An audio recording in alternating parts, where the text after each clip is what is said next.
before I'll do the webcast introduction first, and then I'll welcome everybody, and then go through the list. All right? Yeah, the webcast has been started, so you can start straight away. Okay.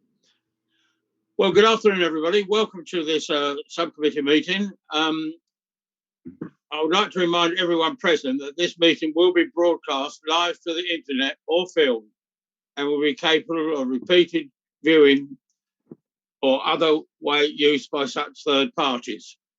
Please could I also remind members of the public who have requested to speak that they will be admitted in the meeting at the appropriate time. Please be aware that if technical difficulties interrupt this meeting but cannot be overcome, I may need to adjourn the meeting. So we go on, we'll just go through apologies for absence. There are none. Are there any declarations of interest of the four members of the committee at the moment? The four members of the committee. Chairman. Councillor Lyon. Chairman, can I say that I have used the premises of the Blue Boar, but it's not a pecuniary interest, so, but I will declare that. Okay, thank you. The four members who will be three members. First of all, I'm Councillor Richard Morgan, who will be chairing the meeting. We've got Councillor Mary Sartin and Councillor Paul Stalker, who will be on the panel of three of us. The fourth member, Councillor Alan Lyon, will just be observing, and if anything goes wrong with any of the three of us, then he'll have to step in, but hopefully it won't. So if we get everybody in, then I think, is everybody in there now? Everybody's Jackie? in the meeting. Yeah, everybody's here. Just go through the list. Glenn Evans, can you just tell us who you are and for what reason you're here? Just unmute first, please. Can you unmute? There you go. Can you hear me now? Yes. Right, perfect. Hi, I'm Glenn Evans. I live at number 28 Willow Tree Close. So I have a very vested interest in it. So are you going to speak as an objector then? Very much so, yeah. Okay, thank you. Olivia Matthews. Hi, that's me. And you are? I'm here I'm representing Stuart Matthews for the licence for the Broadway street trading consent. Oh, that's the next application, isn't it? Yeah. That's it. This one is for, I should have said so, this is for the Blue Boar Marketplace at Abridge. Yeah, no, I have no interest in that agenda. So if you'd like to leave us and come back a bit later, or perhaps somebody could pop me into a waiting room. Yes, please. Emily Grace, I think you're the same, aren't you? You're on mute as well.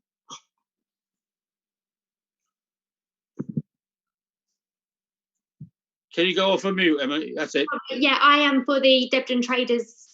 Okay, if you'd like to wait in the waiting room, that's the next application after this one. Okay. Barbara?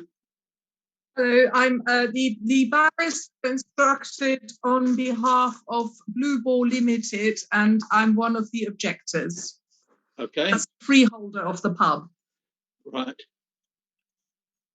And you will be speaking? I will be speaking, yes. Right, okay. Now, we've got David Dadds, solicitor. You are on behalf of the applicant? That's right, Mr. Chairman. Good afternoon, members. Okay. And then we have Siobhan Cook. Hello, I'm one of the freeholders of the Blue Boar, and Barbara is speaking on our behalf and objecting. Right. So your objector. Ashley Bain. Is Ashley there? Ashley is the... Yes, sorry, I'm the solicitor for the freeholder. I won't be speaking, but Miss Seidler will be speaking on behalf of the freeholder. Okay. Who else we got? We got Carol. Who is Carol? Hi. Sorry, for the moment I can't get my picture up. I'm so sorry. I live at Willow Tree Close, so I would like to speak against the licence. What's her last name? Feeney. Beanie. Feeney. Okay, and then we got Olive Porter. Hello, I'm speaking for the Broadway in Debden. If I can be placed in the waiting room, I'd be grateful. Okay, if you put you in the waiting room then. Is there anybody else I haven't mentioned? One or two other introductions. We have Peter Jones, who is our Eltham Forest District Council licensing officer, as well as Debbie Houghton. We have Rosie Ferrari, who is our council solicitor, who will be keeping us on track with a legal position. We have Laura Kerman and Jackie Lether from the Demographic Services, who will be taking notes and putting in people into the waiting room or whatever. Is anybody else I've missed? Sorry, we had Chairman. Sorry, is Siobhan? Oh, you asked who that was. Sorry. Kim Tucky. And Kim Yeah, might be sitting in. And Yeah. Hannah. and yeah, Hannah, I'm just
if they're not participating now. This meeting So it will is just being show the members recorded. on the screen.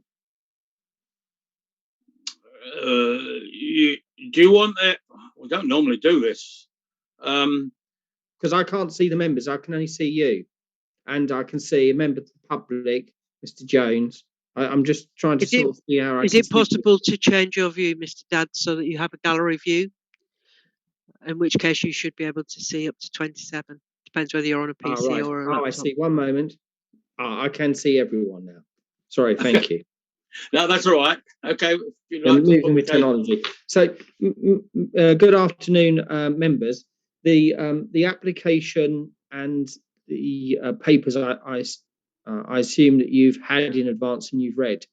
So We've had them well, yes. I'm not going to go through the application other than to say this application is an application to mirror the existing license. And so, in essence, it's a shadow license. That's exactly the same as what is already granted. You will be aware that the no responsible authorities have objected to the granting of this application. And in relation to the statutory guidance, I just want to read a couple of paragraphs, if I may. Representations from the police.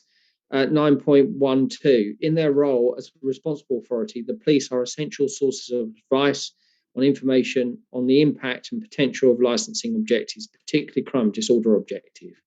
The police are the key role in managing nighttime economy and have a good working relationship with the operations in their local area. The police should be the licensing authority's main source of advice on matters relating to promotion of crime disorder objectives. But they can also make relevant representation regarding other licensing objectives if they have evidence to support that representation. The licensing authority should accept all reasonable proportional representation made by the police, unless the authority has evidence, in effect, contrary to that. That's the same position for the licensing authority and other responsible authorities. So at 9.15 also sets out the licensing authorities are expected, along with other responsible authorities, to intervene where the basis of the intervention falls within their remit of that responsible authority. For example, police should make representations based on concerns of crime disorder. Likewise, it would be reasonable to expect the licensing authority exercising environmental health function to make representations where there are concerns about noise. The licensing authority has equal standing under Licensing Act and may independently, without waiting for representation from other responsible authorities. So, in other words, the police, the environmental health licensing authority are duty bound or can make representations if. So I think one of the Councillor Lyons is on the telephone, and obviously if he's a substitute, Mr. Chairman, then obviously he can't substitute now because he's left the meeting.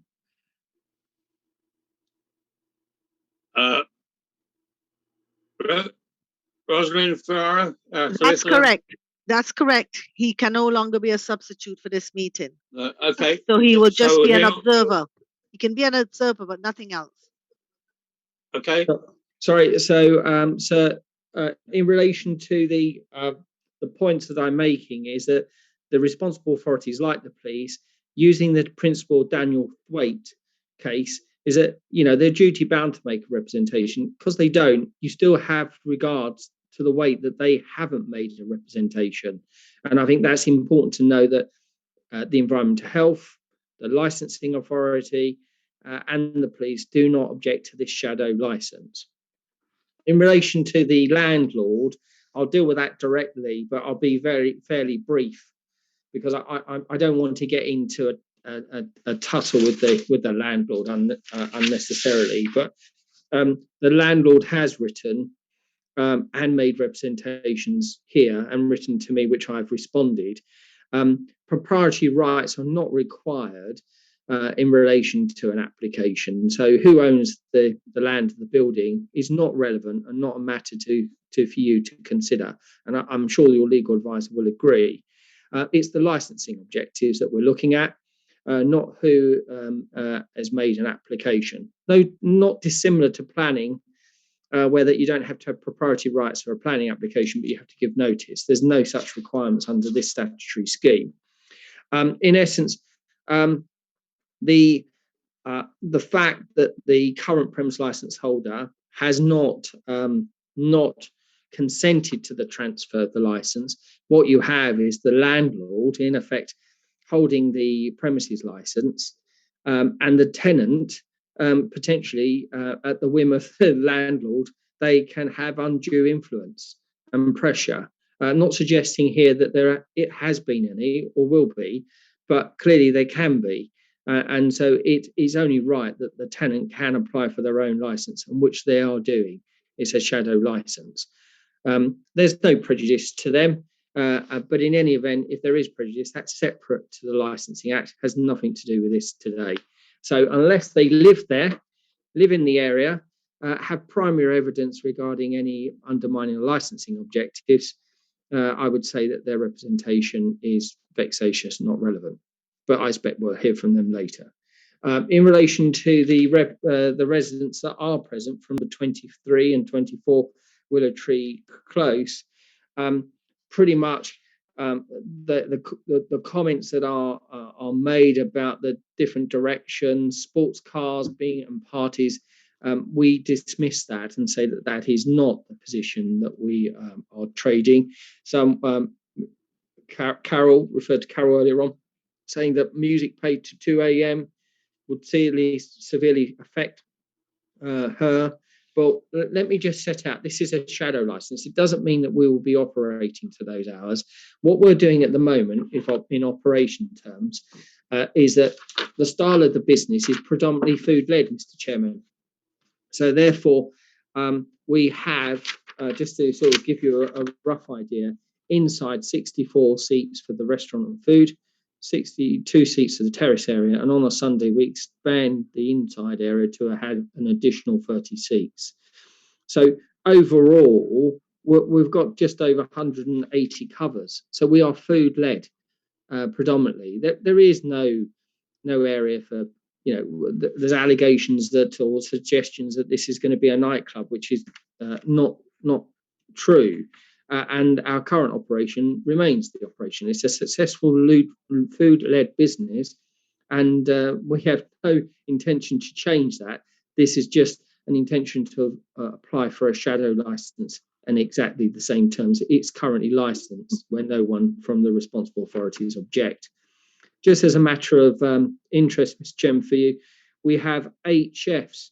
I don't know many nightclubs that have 8 chefs. So I'm sort of being a bit sort of facetious there, but it's 8 chefs. We have 32 waiting staff, and as I say, it's predominantly food-led. We outside we stop any of the background music from 10 o'clock, and inside generally we stop the music no later than it doesn't go beyond 11 o'clock. Sunday we have live music, and that stops at 9:15.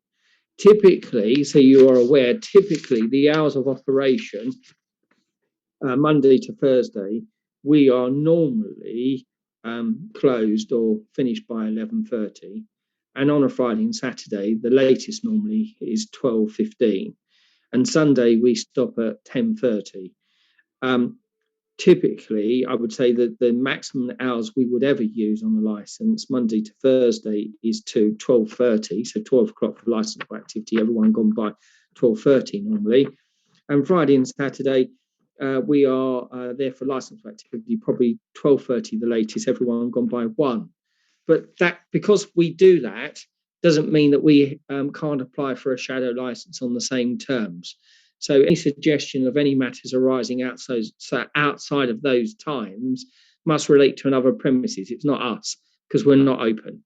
So therefore, our trading style is food-led. We are a successful food-led business, and nothing has changed or will change. I mean, why would we want to change what is a successful business? As I say, unless I can help you further, I think it's a simple application to mirror the existing license. The operation is not changing. Unless I can assist you further, members. Thank you, Mr. Dats. Member. Oh, 1 minute. A legal advisor. Yes, I would just Lady like to say, Browder. I would like to confirm that what Mr. Dad said with regarding to shadow license is actually, it mirrors normally a shadow license mirrors a license that is existing. He's quite correct that the crime and disorder is normally led by police. Environmental health normally leads with public nuisance, and you have to give weight to the fact that neither of those made any objections. And when you have matters, objections, you must have the relevant evidence to back it up. Otherwise, it can't be on mere speculation. It has to have the evidence. And he's also quite correct in that if there is a beef between a landlord and a tenant, that is not licensing matter. That is definitely for the landlord and tenant. It's not something that licensing can take into account, because anybody can ask for a license even if they don't own the property. That's all I have to say. And each case taken on its own merit. Okay. Mr. Chairman, could I just add one point to that? And I'm sure the legal advisor will comment on it. Following the principles of East Gwent, the makers of statements that are not present, what weight you attach to it is something for you to consider. But Patterson's law text says it's probably little or no weight because the maker's statement's not there for you to ask questions of. But you can still consider it. Yes, it's absolutely. it's for the councillors to know what committee to give the weight to it. Okay. Thank you. Just before we move on, Councillor Lyon, Mr. Dad's noticed that you disappeared for a while, so I'm afraid you'll be just an observer now, not a reserve councillor. So you still observe, but understand that. Okay. Thank you very much. Right, move on to questions from the panel. Councillor Stalker. I've got nothing at this stage, Richard. Thank you. Thank you. Councillor Sartin. My only question was that Mr. Daz made reference to a terrace. I just wondered what other outside space there was attached within the licensed premises. The outside area has a car park, an outside terrace. As you can appreciate, during COVID, there has been a wider use of the outside area, which is in effect encouraged to protect jobs, hospitality, and to provide a service to the public. And but obviously, when 17th arrives next week, hopefully people will be moving indoors. But just to, I think there is a plan, which I'm just trying to find the page. I might apologise. Maybe the officer can just remind me what page that is. I'm trying. There is a... Oh, here it is, page 42. Yes, page 42. So yes, thank you. Yes, I did. You can see the terrace is the part. I'll just highlight it here and I'll show you on my screen. I highlighted in yellow.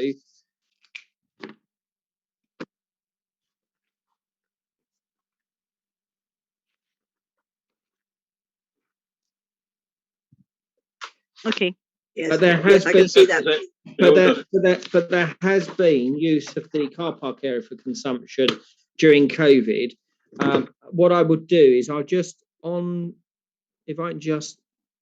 I don't cut off my client, but I just want to refer you to a document, if you bear with me 1 moment.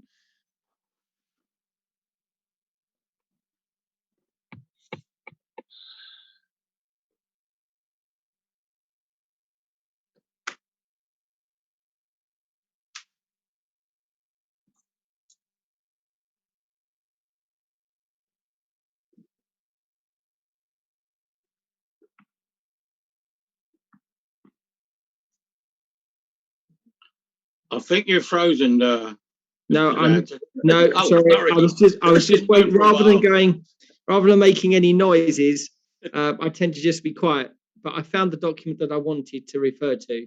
It's actually by the Right Honourable Robert Jenricks for local government, and in his letter to the chief executives, he is saying that, in essence, that it is important that we cut through red tape, try to give a lifeline to businesses, to encourage hospitality through the pandemic, so as to protect jobs and hospitality, ensuring that regulatory approach is in effect not disproportionate, that it is important to encourage proportionality, consistency in areas, to avoid overzealous interpretations of rules.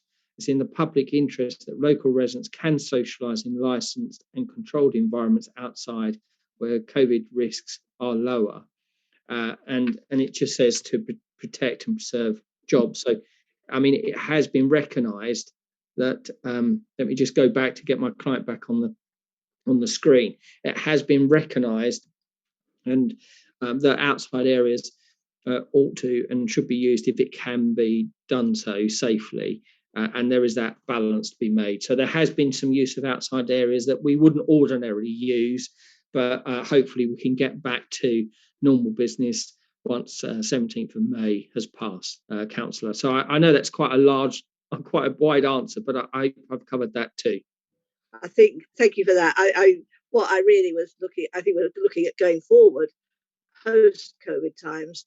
Obviously, we are under different circumstances at the moment, but the reality is that under normal circumstances, the Blue Boar has no other outside space available for any activities apart from the terrace. That's correct. Thank you. Okay, any other questions? Just a couple of questions. With the car park, Mr. Dadds, have you lost some of the car park for your outside space?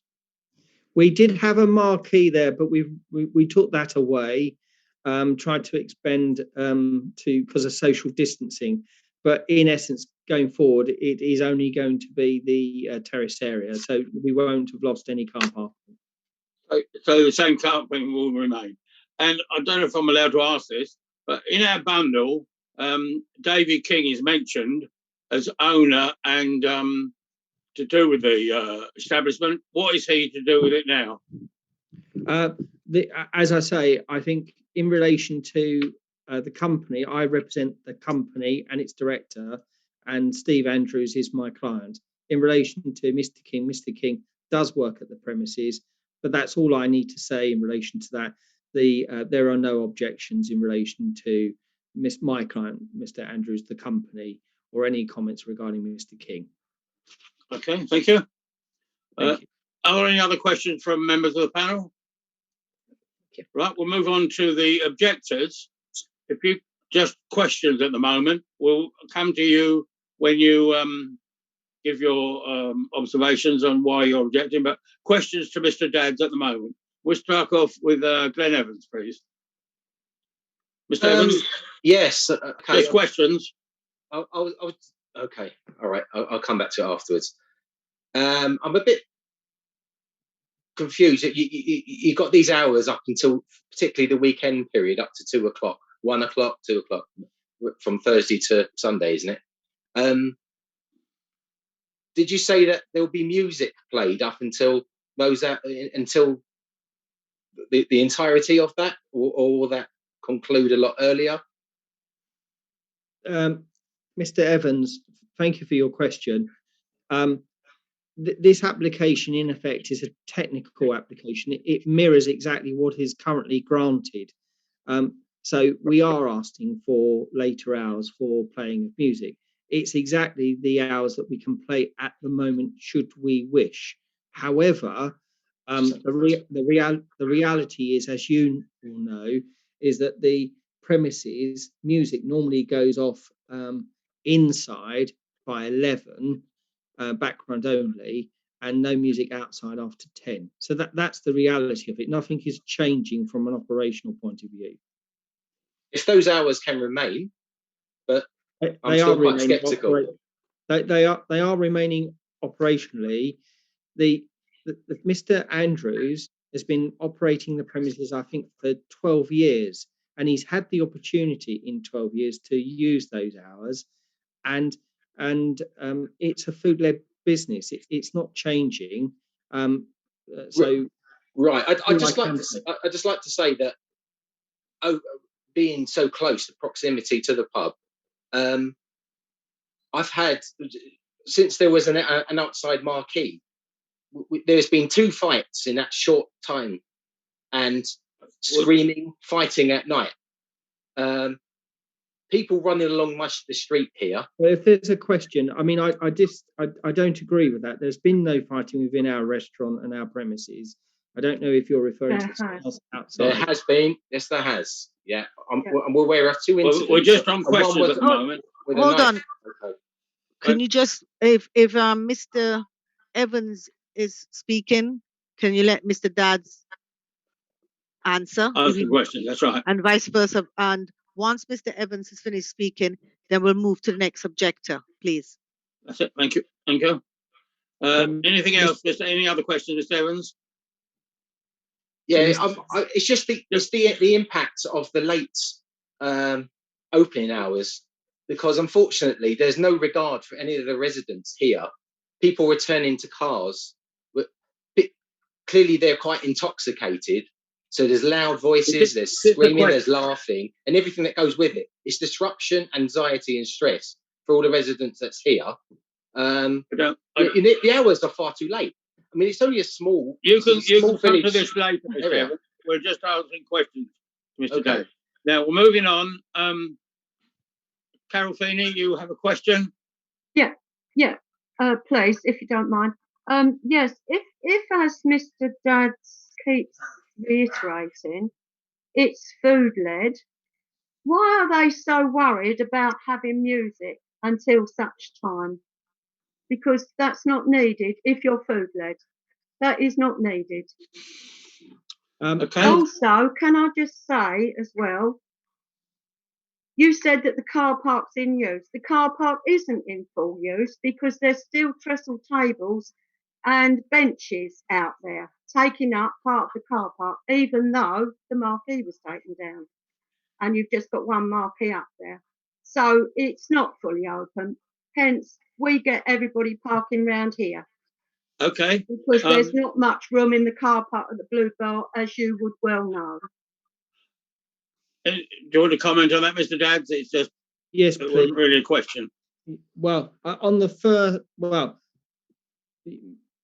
just so that the member of the public gets the answer, I think you know the answers to these questions, but in essence, we are food led, but the reason we're asking for music is that music can be ancillary, i.e. background to the providing of food, which is normal for any type of licensed premises. We are applying for later hours, but they're actually the same hours that we're permitted to use now, which we don't use. So it's a shadow license. So not to confuse it, we're just mirroring what is already authorised. In relation to the car park use, I have explained, because the government says you can use outside at the moment, we are using car park area.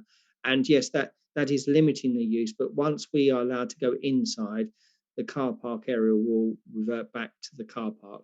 And it's just to try to get a balance, because as I read out from the Secretary of State for Local Government Communities, that they are trying to use or maximise spaces for hospitality so people can go out outdoors and safely whilst we've got the pandemic. I have nothing further to add, Mr. Chairman. Could I just ask one more question? Are you definitely saying that once this is over, if we ever do get back to normal, it will actually, any music played will be inside that brick building of the Blue Boar and not in the marquee, as we heard on Sunday night? The outside music will be background only, inside up until... Definitely inside. Yes. That you can categorically say that, can you? Yes, outside is only background anyway. And Well, it wasn't on Sunday night, Mr. Dad, because I could hear it in my back garden. But it would have been off by 10 o'clock, the music. It doesn't matter. I still can't sit in my back garden with music blaring out in the evening, whatever time it is. I don't want that. If you're going to say it's going to be inside that brick building, I don't want the Blue Boar to close down. please don't get me wrong. I've been in there and had meals myself, but I do not want to have my evenings restricted to not being able to sit out in my back garden Mr. because of the Chairman, blaring music. Mr. Chairman, at the moment, we're using the outside area. We do close the music off by 10 o'clock. And obviously our intention is once we can use indoor, Still inside too late. music. Okay, right, music. thank you. Other objectors? There aren't any, I don't believe. Other than Barbara Amanda. Theta, were you going to speak? Yes, I was going to ask some questions of Mr. Dadds. Mr. Dadds, in the bundle, and I'm afraid I'm not working from a paginated bundle, but in my bundle, it's towards the end. There is an email from Epping's Senior Environmental Enforcement Officer dated the 22nd of March 2021. Have you seen that email, Mr.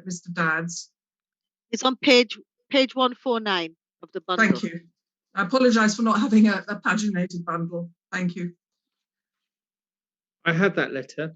Yeah, and can you now this is an example of you saying there are no objections by environmental health. Is that a correct description? No, I'm saying that the environmental health have not made a representation. So that's it. And the licensing officer has confirmed that. Maybe the legal officer can clarify. My understanding is environmental health have raised no objections. Well, let's look at that email. So are you saying that email is not an objection? That's correct. Yes, look, I'm not going to, I'm not subject to cross-examination. I'm happy to clarify any points that I have said. But in relation to, let me finish, please, without interruption, if you don't mind. In relation to a matter of law, to make a relevant representations under section 27, I believe it is, and under the process of section 15 of the Licensing Act, it's a statutory scheme, a person has to make representations within the prescribed period of time. The Environmental Health didn't do that. It's my understanding, and been confirmed by the licensing officer, Environmental Health have not raised an objection, and therefore there's no relevant representation from Environmental Health. That's my understanding. I won't answer or be drawn on any further questions about environmental health. Right, but would you? Are there any other questions? Yes, yes, there are. But it is right to say that email refers to a noise abatement notice being served on the Blue Boar in December 2020.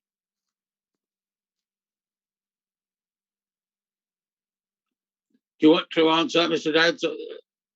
You No, noted that. I'll leave that for them to make their representation. I'll answer any other questions that I have made. I have made. And at the start, towards the start of the bundle, and Madam Legal Advisor, again, I may need your help with the page number. It comes not long after the start of your application. There is a letter from Lambourne Parish Council objecting to the application dated the 19th of March 2020. And yes, that's page 58, again, 58, I think. Thank you very much. So are you also, is it right to say that you're saying that's not a valid objection either? I don't know where you've got that from at all. I didn't say that at all. I've never said anywhere that the representation from the parish council is not a relevant representation. Obviously, they're the maker. I don't know if anyone here is from the parish council. I don't believe there are, but the committee can attach what weight that they may think. However, I've said it out very clearly that Environmental Health, the licensing authority, and Essex Police have not raised an objection in relation to this application. But would you accept, Mr. Dadds, there is an objection by Lambourne Parish Council to this particular application? But it's a matter of fact in the bundle, and it's there for everyone to see. That's correct. Sorry, yes, it says the parish council is writing to object. So that's an objection, and it's Yes, clear. yes. But it's up to the members of the subcommittee who are making the decision to decide what weight they will give towards that representation. Yeah, nobody is challenging that. We're just exploring the application. And Mr. Dadds, looking at the Blue Boar's objection, I should say. You seem to be saying that Mr. King is not Mr. David King is not a relevant person to this application. Would that be correct? Mr. Chairman, I don't understand the question, but in any event, I'm not going to answer. It will be drawn by the landlord's wrath. I'm happy to answer any questions of clarification relating to the Licensing Act and operation under the statutory scheme. I will not be drawn on conflicts between the landlord and the tenant.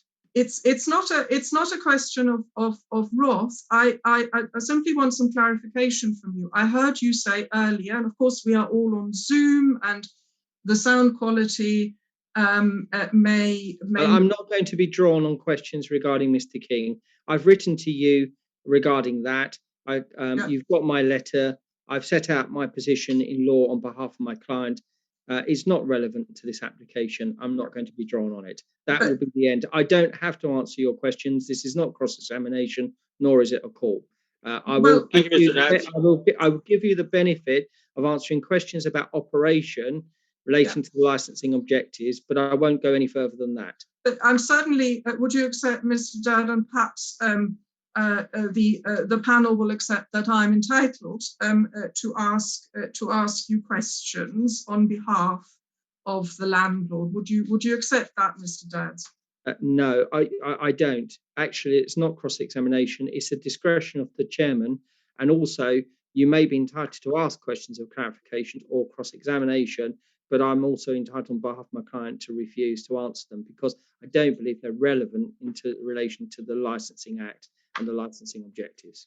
Well, that may be a matter to be determined by the panel, but it's right, Mr. Dadds, that in the in the text exchanges from Mr. King, which are attached to the bundle of objections raised by Blue Boar, he describes himself as the owner of the Blue Boar. Is that right? Mr. Dadds? Chairman, can I just say? Can I just come in and say this? The application, as I see it, is not made by Mr. King. It's made by it is made by the director. I think his name is Stuart. Andrews. Yes, Mr. ADO Catering. The application is by ADO Catering Limited, and the director who submitted this is I think it's a Mr. Andrews. You said. I submitted it on behalf of the yes, he submitted it on behalf of the company. Andrews is presently a director of that company, and that's where I get my instructions. Yes, so yes, because I'm sorry, madam. Wait a minute. It's just that the applicant is ADO Catering Limited. Mr. Dadds has submitted the application on their behalf, but he has, as a company, cannot say yes or no. He has to get his instructions from a director, and his instructions comes from the director he's named, and not Mr. King.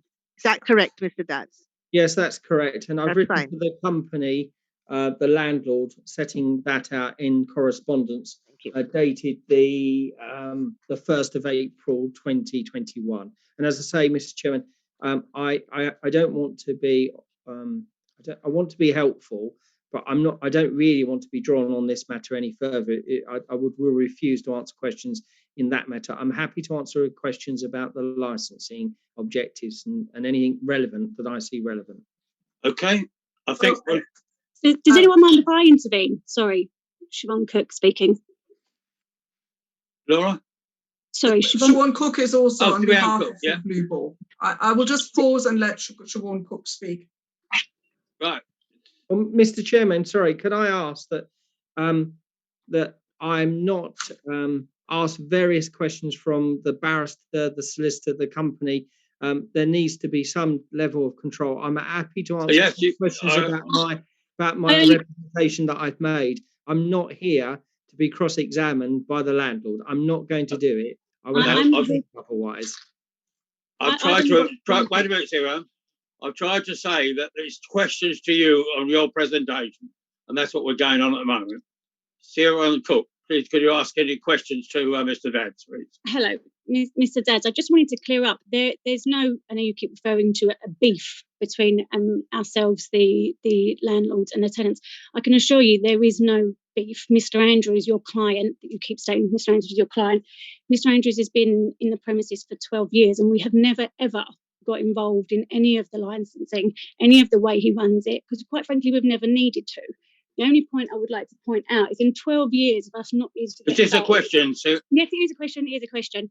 In 12 years of us not needing to get involved and not wanting to get involved, what has changed that you now need, that you now feel you need to apply for a license, a shadow license? What has changed as there's been nothing in the last 12 years?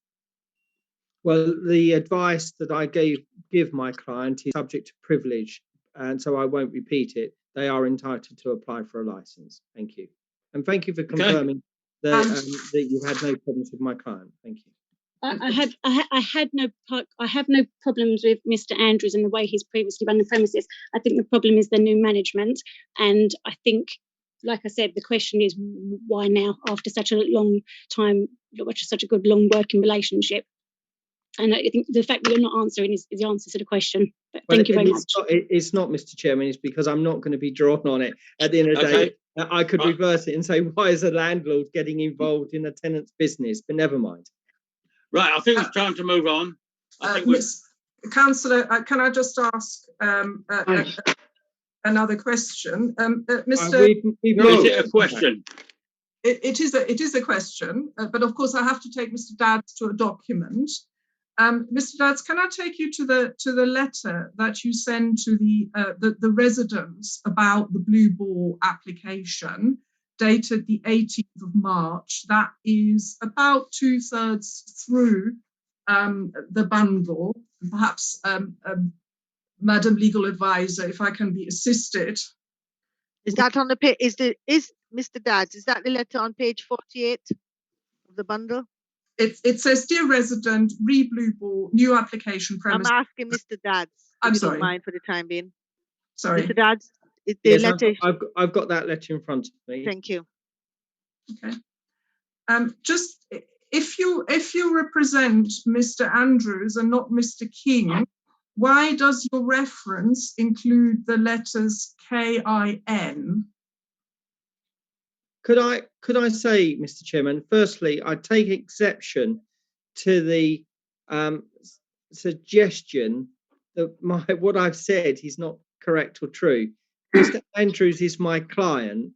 That's right. And my referencing on letters bears no, my client is the company, and my instructions, I spoke to Mr. Andrews only yesterday, and I've got a representative here of Mr. Andrews.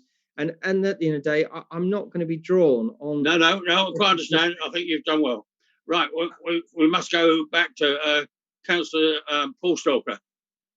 Yeah, thank you, Mr. Chairman. I feel like I've been dragged into a sitting of a civil court somewhere and listening to a landlord and tenant dispute. We're here to talk about the application for license for the Blue Ball, and I think it's perfectly obvious that other people have got a different agenda, and I'd really like to go back to the one that's in front of all of us. Thank you. Okay, thank you. Right, we'll move on then to the objectors put in their case while they're objecting. Now, we'll ask you to keep it short and don't repeat what other members have already said. Is Mr. Evans there, Glenn Evans? Can we just say Yes, why? I am. Yes, I am. Yeah, hi. I just wanted to say, because I'm looking at it as a resident, and we're looking at an excessive noise, and it's the local clientele that, which seems to be a new thing in the last year. It's appealed to a much younger audience. I don't know whether they've been targeted to make this almost like a, if I use the quote, like a kids pub. But I can only speak on evidence. For years, we've had no problems. But just over this short period, they range from, I don't know, 18 to 23. It's the kind of crowd. But with it has come so much noise, litter, and everything that goes with it. And I think this is going to be the way forward with this pub. I mean, it's not going to be just with in terms of the music. I understand it's going to entertain DJs. The minute you entertain a DJ, that's the younger crowd. And this, unfortunately, is the trouble. I've heard of 2 fights. Well, personally, I've heard them myself, to the extent I've gone out into midnight and left to have a look myself. People fighting. There has been sick near my door. And I've got a small bit of land where I've had the disposable cups just left there, and people have been sitting on my bench eating food. Now, we never had this before, and you're looking at an extension up until the early hours. I can just see it being total carnage here, to be honest with you. This was a lovely village. It's a small conservation village, and it's looking, the pub is looking to sprawl out. It just wants to get bigger and bigger and swallow everything up.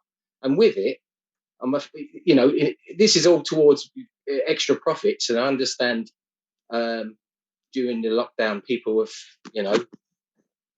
not made much money and many redundancies, etc. But everyone's got to have a business. And I like the pub. I love it, the fact that it's in the area. But it's not a good thing for the residents, and it's okay. Thank you. Okay. Thank you. Carol Fernie, have you got anything to add as an objector?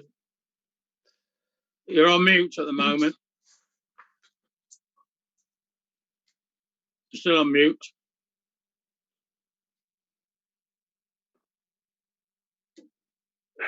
That's it. Have you gone back on mute? You're still on mute, Carol.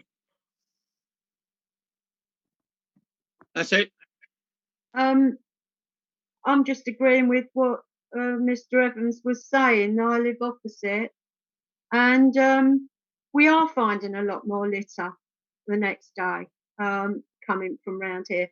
Well, it hasn't come from anywhere else. It's only since the Blue Boar, and also they've have a minder on the front door sometimes. Well, if that's not expecting trouble, I don't know Okay. what it is. So anyway, that's what I've got to say. Okay. Thank you. Barbara. Yeah. Rita? And I just want to look at the section 18 of the application, and just to stress that of course this is not for today's purposes a landlord and tenant dispute, but looking at the criteria that the panel will have to have regard to. The evidence that is before this panel, and I would invite the panel, of course, to consider the landlord's quite detailed submission in relation to the 4 criteria, but also the numerous objections by the neighbours, several of whom are here in person today. it's quite clear that since the middle of last year, there's been a change that's been very vividly described by Ms. Feeney and Mr. Evans. If we look at the four criteria, there is nothing whatsoever before the panel which indicates that the applicant will actually be able to ensure that the criteria are respected and observed. Let us, by way of example, look at the criterion prevention of crime and disorder. A zero tolerance towards illegal drugs will be enforced at all times. Well, what the panel has read in the papers before it is that there is since the middle of last year, not just increased presence of large crowds, but I would invite you to have regard to the references to little metal canisters being thrown about in the residential streets. Looking at the criterion, the prevention of public nuisance, well, the Environmental Health Officer mentions that an abatement notice was served in December 2020. You have just heard from Miss Feeney that she has been very bothered by noise emanating from the premises. And if we look at what the applicant says in section 18, it will ensure that music from the premises does not cause nuisance by ensuring that music is inaudible at the boundary of any properties where the occupiers are likely to be sensitive to noise. Well, there is, I would contend, overwhelming evidence before this panel that this is clearly not the case. So I would invite you, having regard to the four criteria, that this application inspires no confidence whatever, and I would invite you to reject that application. In the alternative, and of course a shadow license does not have to mirror exactly the existing conditions of the license held by the landlord. In light of the objections, the oral and of course the written objections, and I accept entirely, there is perhaps lesser weight that you will attach to the purely written objections. In the alternative, I would invite you to consider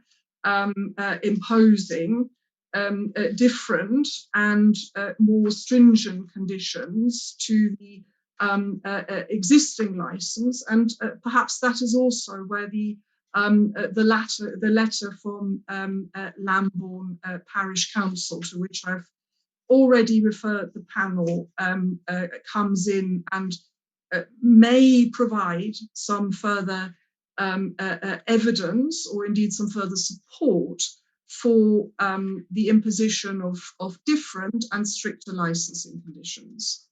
Okay, thank you. On behalf of the Blue Boar.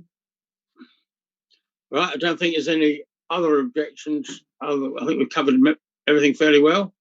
We'll just move on to next. Mr. Dad, you didn't want to answer any of those, did you?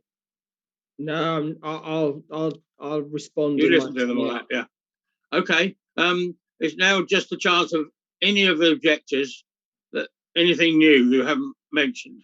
If not, we'll move on. You all happy with what's been said so far? Okay. Then in that case, Mr. Dads, any final summing up without introducing anything new? Yes, I think Can I just clarify, Mr. Chairman, on the process? Do I get the final say now and the hearing? That's it. Yeah, that's it. Right, Final say now, without introducing anything new, though. I won't introduce anything new. That's fine.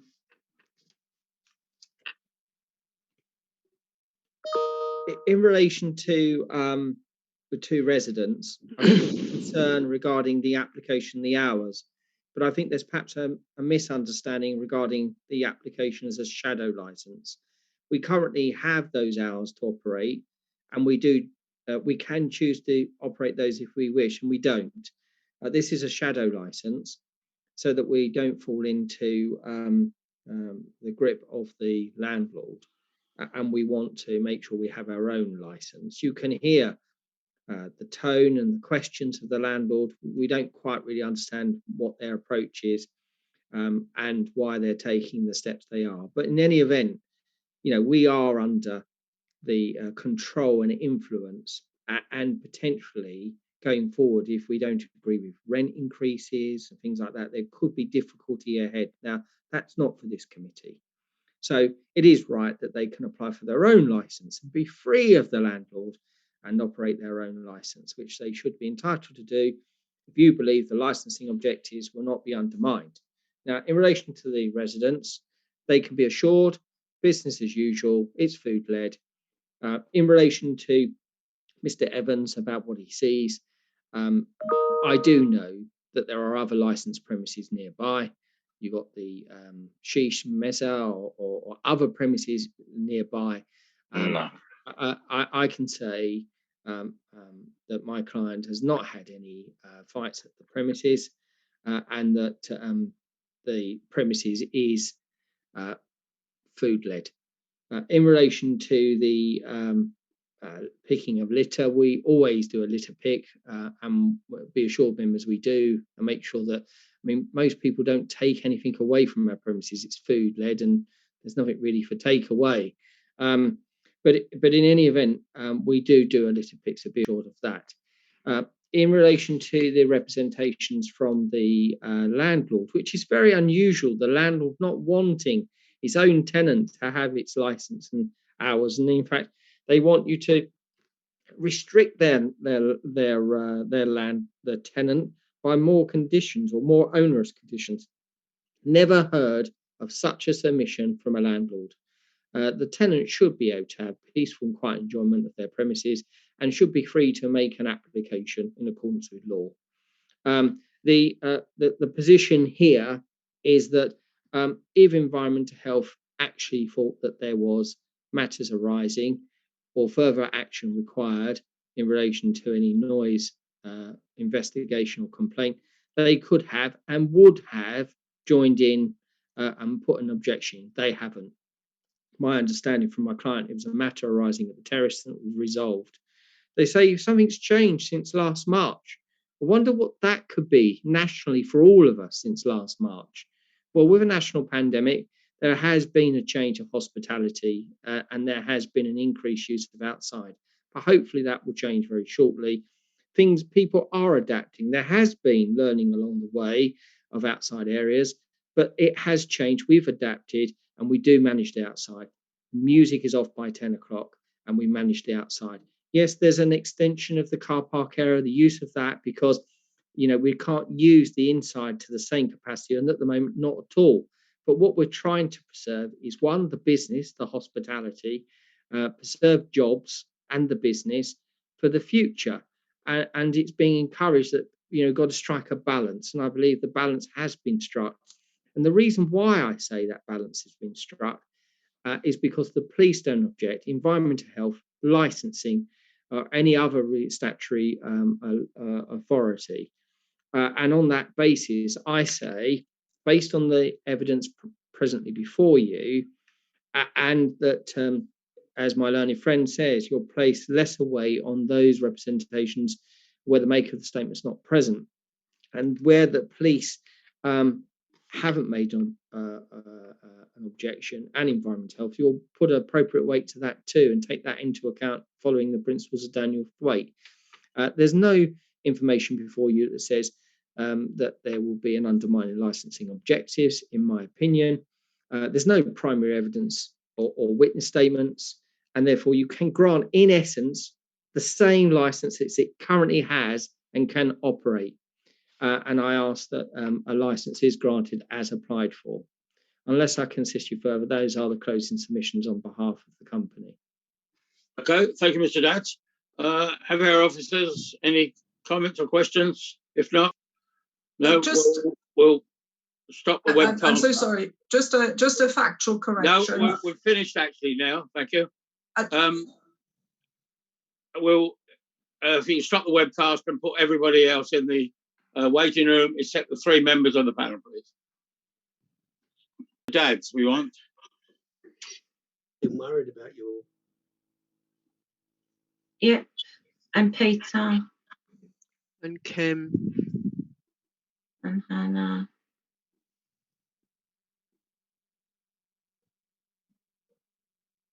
Right, we've got a new resident as came in.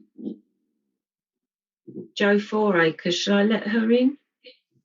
Is it for this? Yeah, she's a resident. She's a resident. It's open to the public, kind of thing. Okay. So she can sit in, but she can't say anything. Right, No, everybody else, Mr. Evans, I'm going to put you on mute because there's nothing else you can say now. Okay. John Philby. So there's another new one, Jackie. I don't know who he is. I don't know who he is. No. He's parish council. Is Peter there? Peter Ford?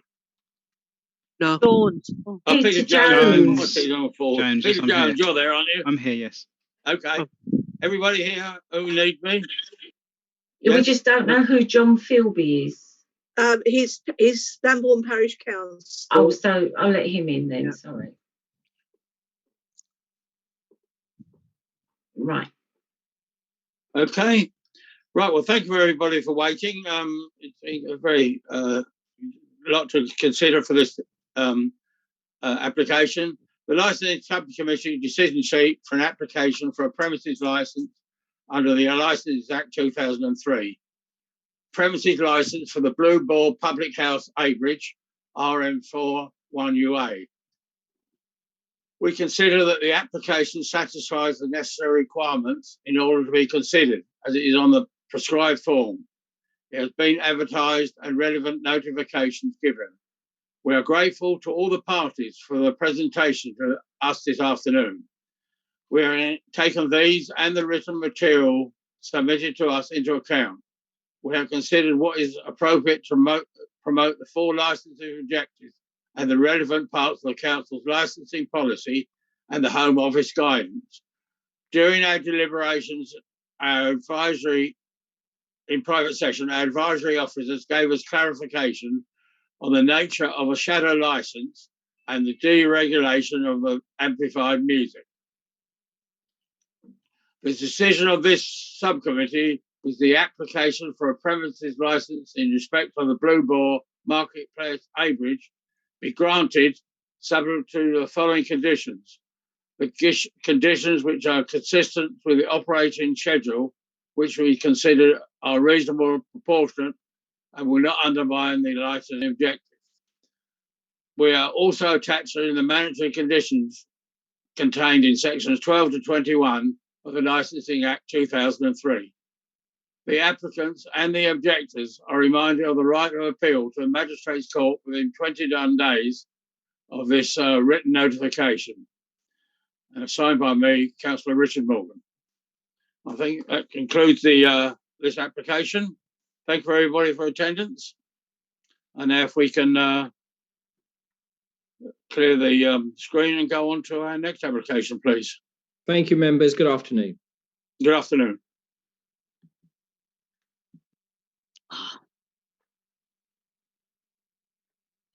Next one.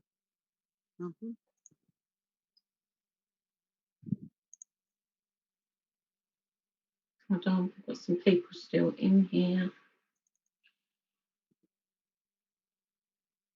Just remove people, yeah. Mm-hmm.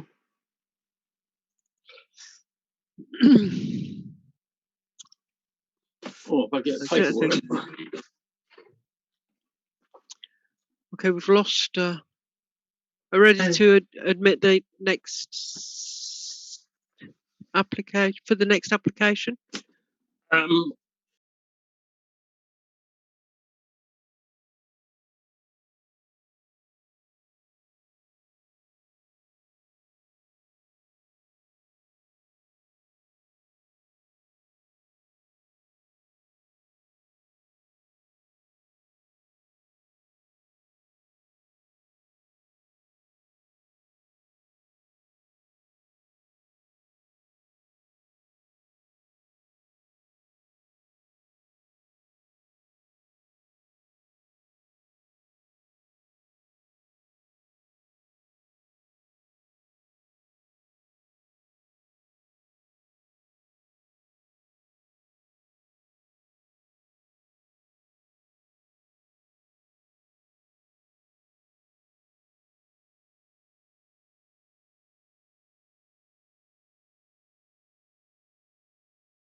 Licensing subcommittee meeting. Apologise for the delay. It's been a very busy day today, but we're certainly all ready to go now. A few introductions. First of all, do I need to read the webcast again? No, the webcast continues. Okay. For those members who weren't here, this will be webcast and subject to viewing at a later date. First of all, I'm Councillor Richard Morgan, who will be chairing this subcommittee. We also have Councillor Alan Lyon and Councillor Paul Stalker. And the fourth person, Councillor Mary Sartin, will just be observing in case anything goes wrong with any of our computers, laptops, whatever, and then she'll have to step in. We also have, I'm just going along the top there, Laura Kerman and Jackie Leffer from the Democratic Services, Rosalind Ferrara, who is their legal advisor, Kim Tuckey, licensing department, and Peter Jones, and Debbie Houghton. Peter will be doing this one, will he, Debbie? Yeah. We also have Olivia Matthews, and you are, you did tell us who you were representing before. Are you on mute? I think. Yeah, I'm here on behalf of the Debden Traders Association. The application has been put in by my husband, Stuart Matthews, who is chair of the organisation, and I'm here as his representative. And so you'll be presenting the application to us, will you? Indeed, yes. Okay, thank you. Then we have Emily Grace, I believe is an objector. I am, yes. Okay. And then Paul Messenger. Paul, you are? Paul's the town centre manager. Yeah, from I'm town Epping. centre manager for Epping Forest District Council, so it's one of my town centres. And you'll be speaking, Paul? No, I'm probably here more as an observer, unless there's anything I feel is really glaringly necessary to state. Okay. Well, Paul Yes. can't speak unless he made a representation. Oh, okay. No, I won't be there. You won't be speaking then, Paul. How about that? Okay. Procedure is that I'll ask Peter Jones, our licensed officer. Sorry, Chair. There is Olive Porter present. Sorry? Olive Porter is also present. Oh, right down the bottom. Sorry. Olive, you are I'm representing Essex County Council as an objector to the scheme. Right. Oh, yes, of course. And Sorry, Olive, you've not got a visual. I don't know if you need one. no, that's why I missed you. Sorry. I don't know if you want to put your video on. Right. Is that better? Yeah, we can see you now. Yeah, we see you. Yes. Yes. Okay. So we'll move on then. I'll ask Peter to present the case on behalf as the application came into the licensing office. I will then ask Olivia Matthews, who is the applicant on behalf of her husband, and then we would ask you questions on Olivia on your presentation. That'll be the panel first, and then the objectors. The objectors will then have their chance to give their views of while they're objecting, and then going on from there, we'll ask them questions. Olivia, you'll be able to ask them questions as well, and then we'll final summing up by both parties. So we're moving on then. I'll ask Peter Jones to put the application to us, please. Thank you, Chair. On the 24th of March 2021, the Licensing Department received an application for a street trading consent from Stuart Matthews of Debden Traders Association to trade at the Broadway, Loughton, and a copy of the application is attached to the report. The application sets out the goods and services offered for sale, being stalls for market selling mixed goods, including hot and cold food and drink with no alcohol, Monday to Sunday, 8 AM to 5 PM. There's no requirement in the Local Government Miscellaneous Provisions Act to carry out any consultation, but we did notify Essex Police, Essex County Fire and Rescue Service, Environmental Health, Community Resilience, and Essex County Council Highways, along with Loughton Town Council and the ward councillors. Public notices were also placed along the Broadway at 8 locations, 4 on each side of the road, and copies of those are also attached to the report. We received 3 representations to the application, and they're from Essex County Council, a local business, and a regular stall holder. Essex Police, Environmental Health, Community Resilience, Essex County Fire and Rescue Service, Loughton Town Council have no comments or objections to make. Unless there's anything else, Chair, that is the report. Thank you, Mr. Jones. Right, we'll ask Olivia Matthews to present the case on this application, please. Hiya, thank you for having me. So obviously Peter's gone over the main logistics of the licence. Just to give a bit of background, up until now, the licence has always been organised and applied for by Peter Sparks, who owns the greengrocers in the Broadway. It's my understanding that he has applied late a couple of times, which is why it came to consultation, and then why it came in January to this licensing committee, where it was declined. So we wasn't aware of the situation, to be honest with you. There wasn't much communication that happened in the Debden Traders Association up until that point. And it was only when it was declined and we were informed that we were no longer allowed to use the space outside of the premises to display goods that we were made aware of what had happened.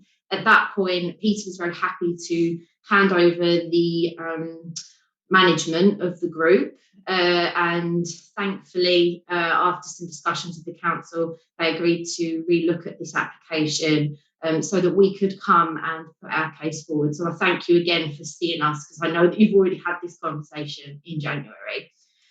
So for 30 years, I know that Tony and Peter and Stuart have been using the space outside of their premises to display the items that they sell inside.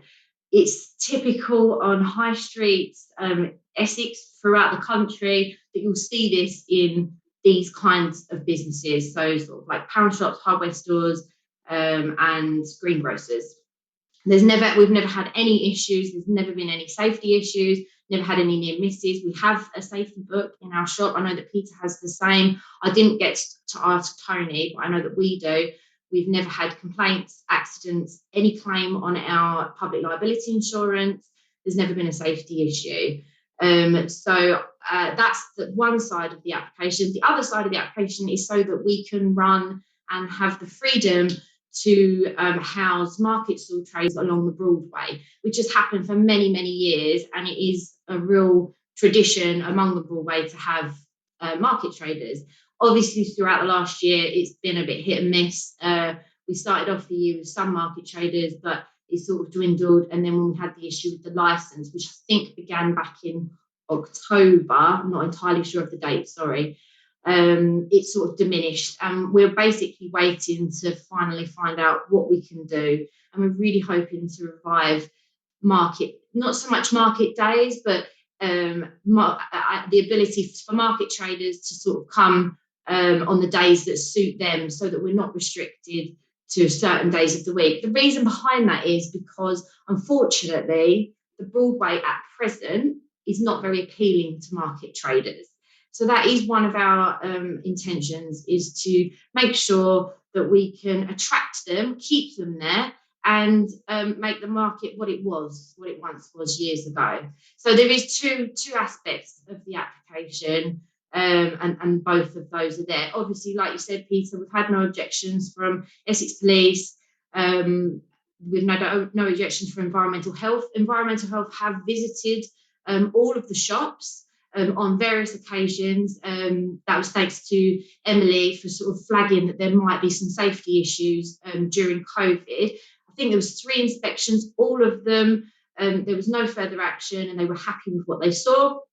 No representation from the Community Resilience Team or from Essex County Fire and Rescue or the Planning and Licensing Committee. So obviously a lot of the people that are important don't have any objections. I know that obviously Essex Highways do. I'm not sure if they've come down to have a look at how goods are displayed, but they are entirely safe. There is a huge walkway in the Broadway. I'm not sure how many of you have been down there, but it was regenerated a few years ago to remove much of the car parking spaces and allow for a much wider pavement, which is fantastic.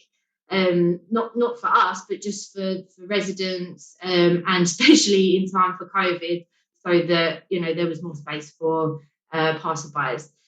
So yeah, that's where we are. Obviously, we've had the objection. Emily originally objected to the application made by Peter Sparks in January, and now has turned our attentions onto us as the applicant.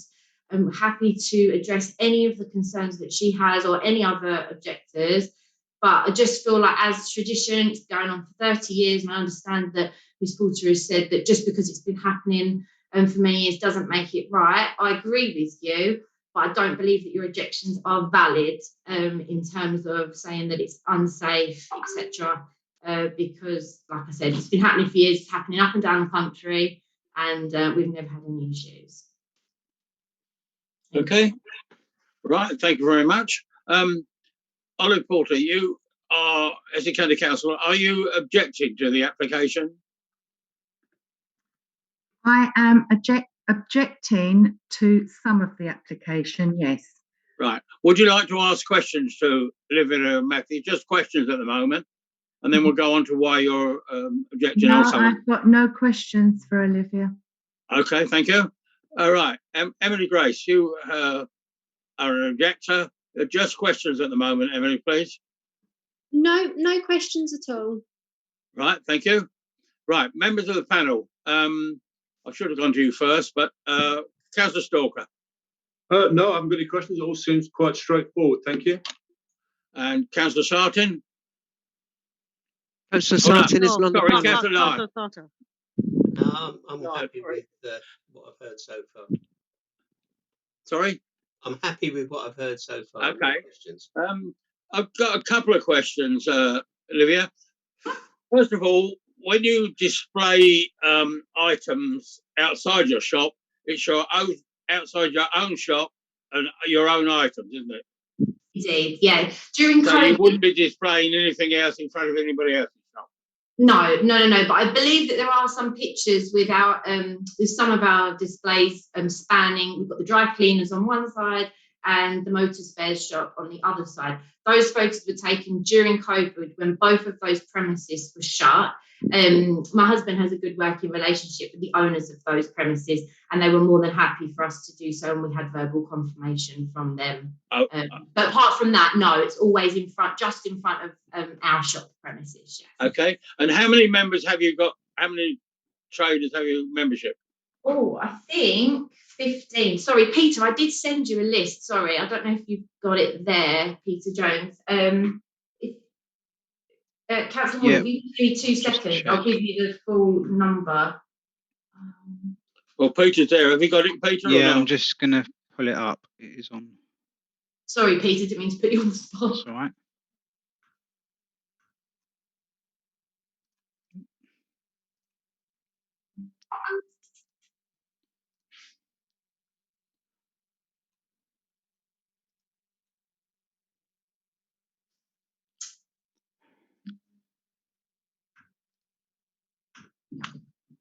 I've got it on a written piece of paper here. 1 second. Well, don't worry. I think It's around 15. I do have 15. a That's fair full enough. list, yeah, with Yeah. contact Now, details. as well. the other question is the market stalls. Yeah. They will be not outside the shop, but further out into the pavement, will they? And who will they be? Different traders? Yeah, those are people that don't own shops in the Broadway, so they're independent traders, and we are thinking about earmarking a certain area in the Broadway that is the most boring. I know that sounds a bit juvenile, but to sort of liven it up a little bit, the bits that perhaps need a bit more footfall and that have the space to house the stalls. That's our plan. You've applied for 7 days a week for the outside the shops. What about the market stalls? Is that going to be the same? It's the same. So I think it was Kim kindly explained to us that it's hand in hand, so they're not mutually exclusive. When we apply for one, it has to apply to the other. Peter. So yeah, I've just found that list. Yeah, the list that was shared with me, there's 17 members on that list. They were all traders of the Broadway, none of which were market stall holders at this time. Okay. So the market stall holder is similar to Epping Market, really, I would presume, where we've got them along just off the pavement and off the highway, really. Yeah. And yeah, along the curtilage, sort of. Yeah, sort of along exactly that. Yeah. So, anybody else got any more questions? If not, we'll go on to the objectors. We'll start off with Olive Porter from Essex County Council. Good afternoon, and thank you all for letting me speak. Having looked at the highway records, from the curb line to the premises itself, all comes under public highway. The actual businesses do not have any property of their own. And the public highway is actually there to pass and repass and not to house goods.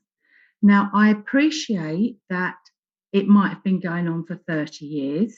I also appreciate that when we are talking about maybe a trestle outside, that it does go on. And I will agree with what Olivia said about how it goes on. But there are some businesses down there that have actually overtaken both sides of the footway, i.e. the hardware store. Now, we can't agree to a street trading consent because the street trading consent is not for premises to expand their business onto the public highway.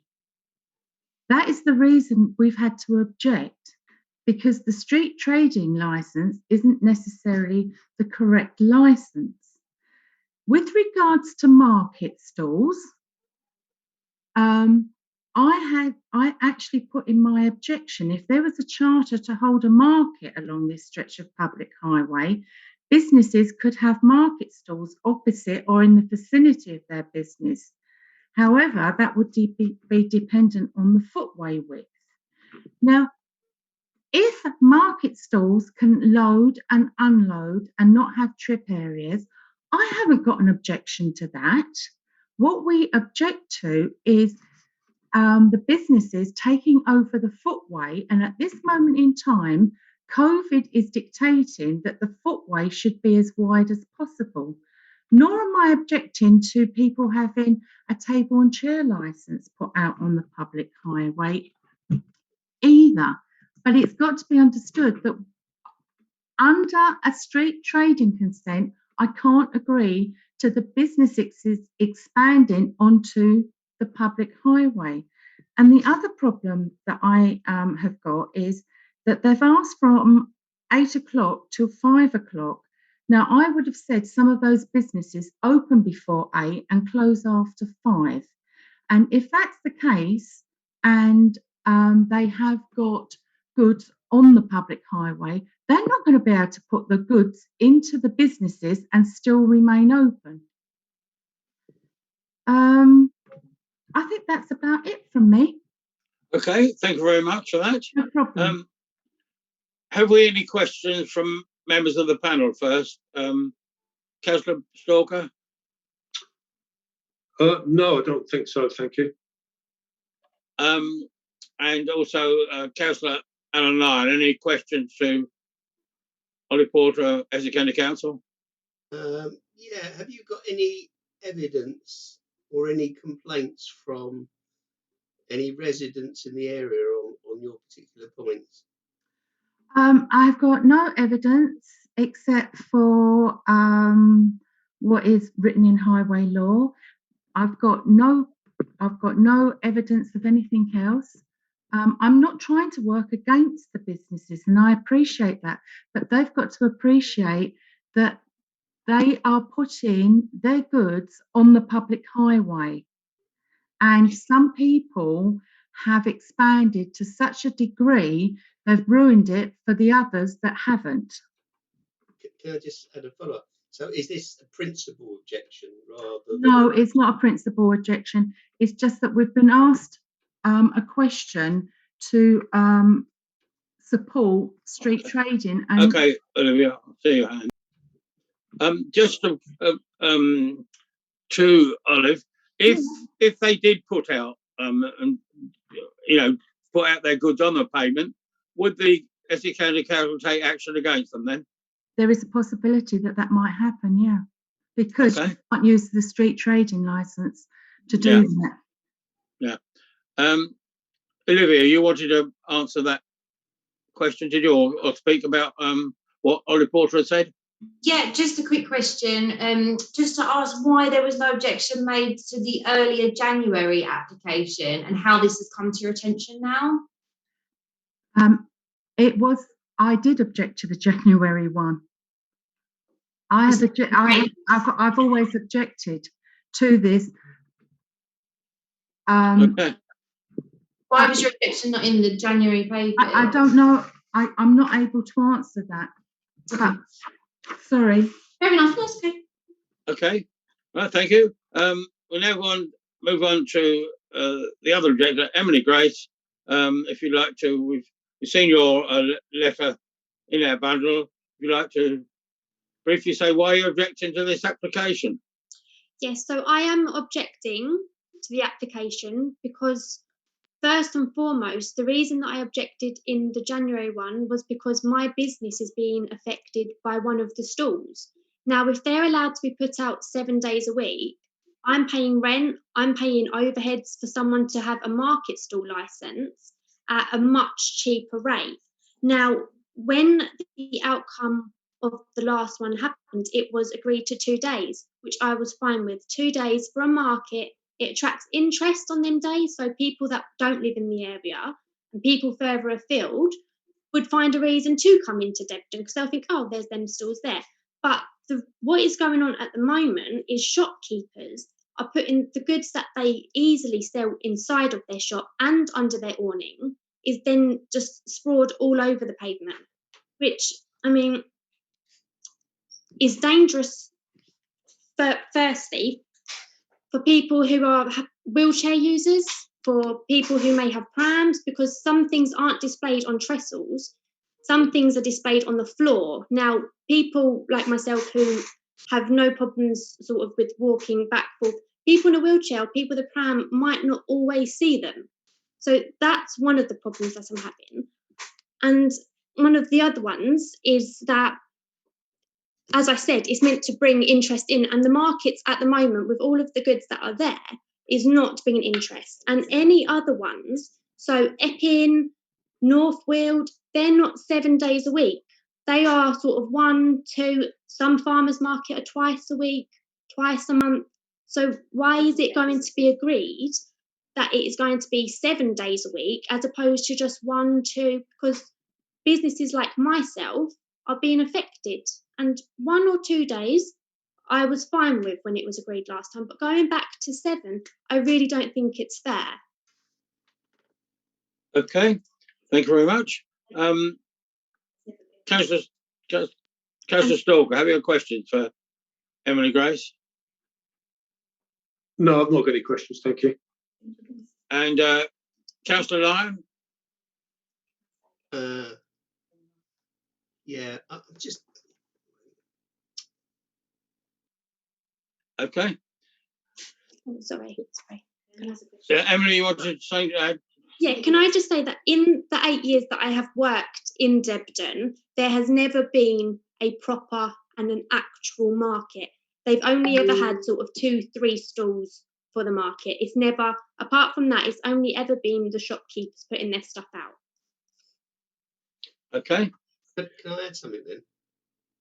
Sorry. What was that? Me. Oh, Councillor Lyon, sorry. Yeah. I'm just interested in, you know, the point that Emily's made about the impact. It's been there for such a long time. How has that impacted the business? It's the plant stall. So there's one situated outside Peter Sparks that sells flowers and plants. That was the one that was sprawn all across the Broadway, the one that was really affecting my business. So that is why I objected to the first renewal, and that's why I'm objecting to this one as well, because it is marked down as being 7 days a week, which will affect my florist business. Okay. Olivia, do you want to answer any of the comments from Exeter County Council or Emily Grace? I just wanted to point out that Peter Sparks' licence covers him for fruit, vegetables, flowers and plants, so fresh cut flowers. So he is able to sell bouquets of plants, and he's told me this information to bring it to this meeting. The 7 days a week market that we are proposing is to just really give us the flexibility to be able to invite stallholders to come at all days of the week if they wish.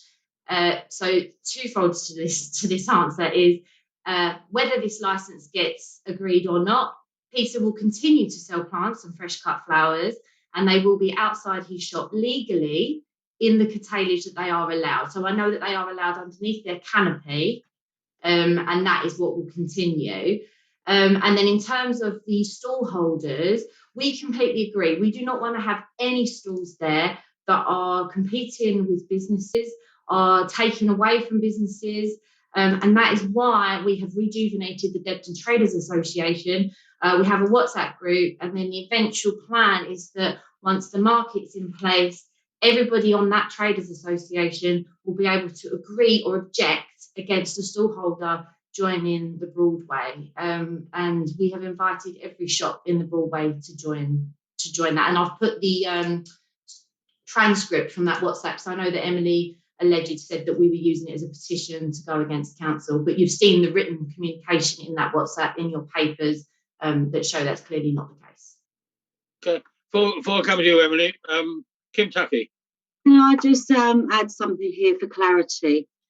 Although it has been going on for many years, in our council's conditions, subletting is not allowed. So when somebody asks for this consent, as they have done over the many years, it's become apparent to the authority that they were subletting. Okay, Olive. So it's important to realise that it's part of the council's conditions that you don't sublet. So that means you don't invite stall holders in to come and operate and charge them a fee, because that is clearly subletting. So I thought I'd make that quite clear. Okay, thank you. Olive Porter, you wish to comment? Yeah, I just wanted to pick up on something Olivia has said, because she's under a misapprehension. She needs to go to the Highway Records Department, because, as I said at the beginning, the public highway is from the curb up to the builder, not under their awnings. So they have got no outside space legally. Okay. Olivia? Peter, I'm hoping that you can help me out here, because your letter states that we are allowed to display goods under our awnings as long as it doesn't go past the awnings, and that's from a letter from the Epping Forest District Council. At the time of writing that letter, that was the understanding and the information we've been given as a result of the COVID restrictions. People were being given the grace, as it were, to use outside areas to continue trading. But it's not for me to go against what the county council, the owners of the land, are to say and what public records actually say. And it may be it's not our department, as it were, that deals with the leases and the canopies, etc. And that would be something to take up with regards to your lease, perhaps. Okay, thank you, Peter. Can I say just something with leases? The leases are very clear when a premises is drawn, when a plan is in there as to what is considered to be the premises boundary. Right, okay. Anybody else want to add anything before we move on? Emily, you want to come back quickly? Yeah, I would just like to add that the plant stall was known that he subletted. Under the canopy was agreed, but not out being subletted. But Kim Tucky covered that. I just wanted to. Okay, thank you. Rosalind Ferraro, is there any? We can still go ahead with this license, although it's illegal, is it? You're asking. I'm a lawyer. I can't tell you. I cannot tell you to do something that's illegal, can I? Why did we have this meeting then, if Olivia's saying that it's absolutely illegal for us to have anything out on the pavement at all? I don't really understand why this meeting has gone ahead. Well, any other advice from anybody before we? You got nothing to add, Kim? We're in a state of a pandemic where the central government is recommending that we trade outside. That is from central government. And what Olivia's saying today is that all traders bring all of their items in the shop and make sure that no customers can trade outside. Let me finish, please, Olivia. And no customers can view items outside. So many of our customers are still terrified to enter the premises, which is why it's brilliant that they can walk past, they can shout in, Stuart, could you just bring this out, or can I have this? This is just an example of our premises. So, Olive, what you're saying is that every single business in Essex needs to bring in all of their items from the outside of their shops for council-owned properties. Is that what you're saying? Because I want to be very clear what is being told right now. Olive, do you want to quickly say something? I would very much. When I started my conversation, I said that if it was a small amount, people wouldn't make a big deal of it. The last comment I made that Olivia has picked up on, I said that it is from the curb line to the property is classed as public highway and not. And what I'm trying to say is, if people are sensible, I think that they can, because it is a wide footpath, I think you can get away with it, but it can't be done under street trading. Street trading doesn't allow it. Kim, can I just ask you a question? Regarding pavement licenses we've been granting, they mainly for cafes, are they? Table and chairs outside, not this. Yeah, they're mainly for eating and drinking. Yes. Okay, well, I think we've covered everything. Nobody else wants to say anything? If not, one thing, Richard, please. I'm sorry, but it's either illegal or it isn't. and it can't be a little bit illegal, or Okay. So hang on, can I finish? It's either illegal or it isn't.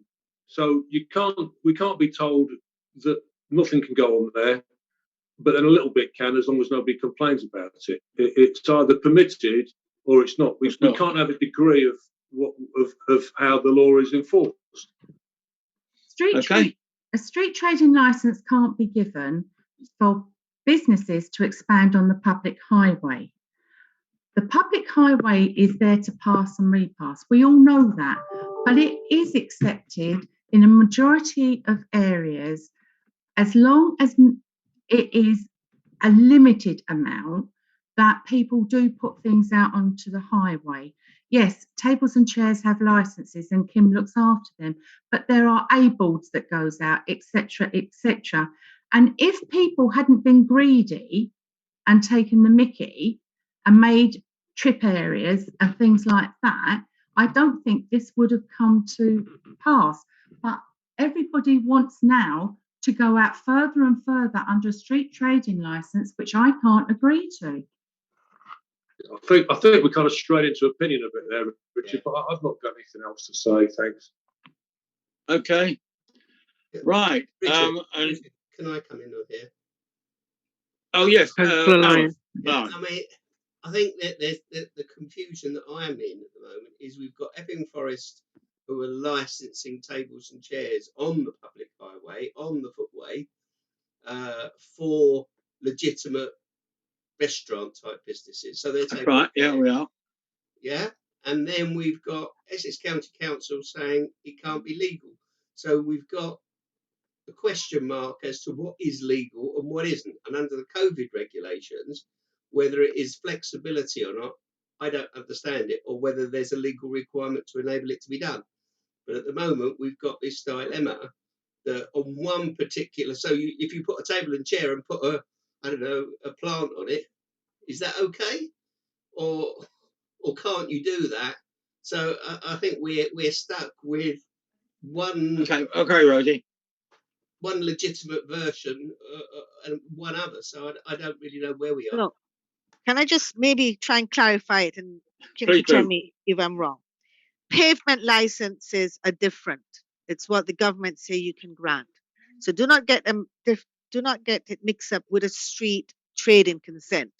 They're two separate matters. Okay, a street trading consent is sometimes we grant, and it's normally where you say you can trade on this street. If you put up a market stall, and they tend to have stalls or vans or something like that, which is moved away. But you can't use it to continue to display to expand your shop goods. You can't use it where you put your shop goods to expand. I think that is what Miss Porter was saying. That's correct. Thank you. So that's what she's saying, and the from the curtilage right up to the beginning of the thing is highway land, and that's the Highways Authority. So even if we were to grant a street trading consent, the applicants will have to make sure they have the other consents, whether it's planning or highways or what. Okay. Okay. I think that's. I don't. Miss Porter, yeah. Thanks for that. It's very helpful. Miss Porter, is that correct? Yeah. Previously, I'm very quickly want to say previously, nobody asked for a street trading license, and the shops did put it. Most of the shops, 90% of the shops along here, put it under their awnings, and absolutely nothing was done. But now that you've applied for a street trading license, I can't agree. It's a consent, not a license. Okay, street trading consent. I can't agree to it because it's expanding the shops. Okay, I think we noted that. Right, is there anything else before we go into private session?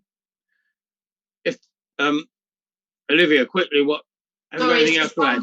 One final question, just because obviously I can see where the outcome of this is going. So, Olive, what you're saying is if our licence is revoked back to what it was, which was 2 days a week, we're still not even allowed to do it on those 2 days a week?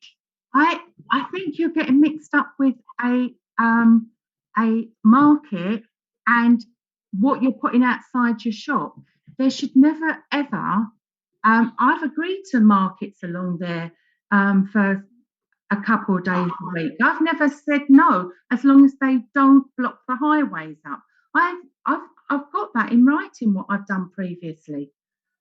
It feels like the left hand's not talking to the right hand at the moment. If Essex County Highways are saying no, that's not what you're allowed to do. But Essex Forest, Epping Right, Forest. I think we can move on because I think we've got enough information to make a decision on this.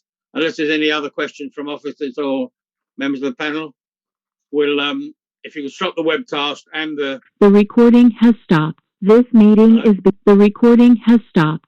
Okay, thank you. If you put everybody in the waiting room, please.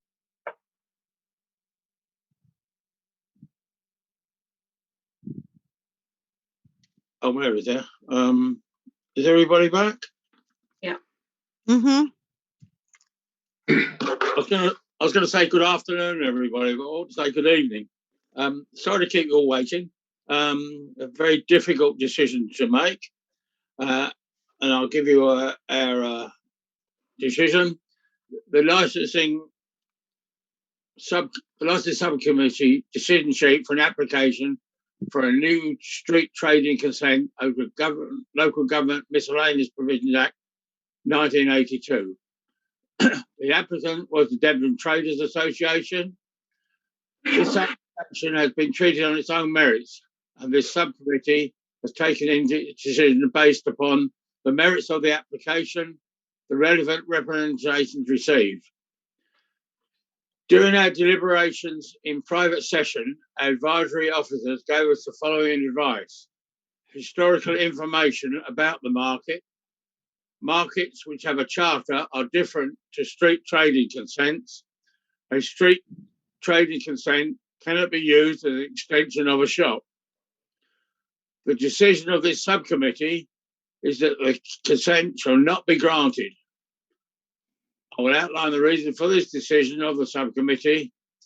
Essex County Council have objected to a business having a street trading consent whereby it would expand their selling areas into the public highway, which would be contrary to the Highways Act 1980, in that it will obstruct the public highway. So the application is refused, and that's signed by me, Councillor Richard Morgan, the 13th of May 2021. I think that concludes our business, and we have no further business for today. Thank you all for your help and guidance and participation on this busy day. Before we go, I'd just like once again thank Kim Tuckey for, because it will be her last meeting, I think, for all the help she's given us over many, many years, especially to me at difficult times sometimes when I've got a problem with licensing. I've always got good advice from Kim. We will really miss you, and we mean that, Kim. And good luck in your new career. Yeah. I hope to see you. We'll keep in touch with us anyway. Okay, Yeah. thanks very much. It's been a pleasure working with all of Therefore, you. Bye. therefore, I declare the meeting closed. Thank you very much.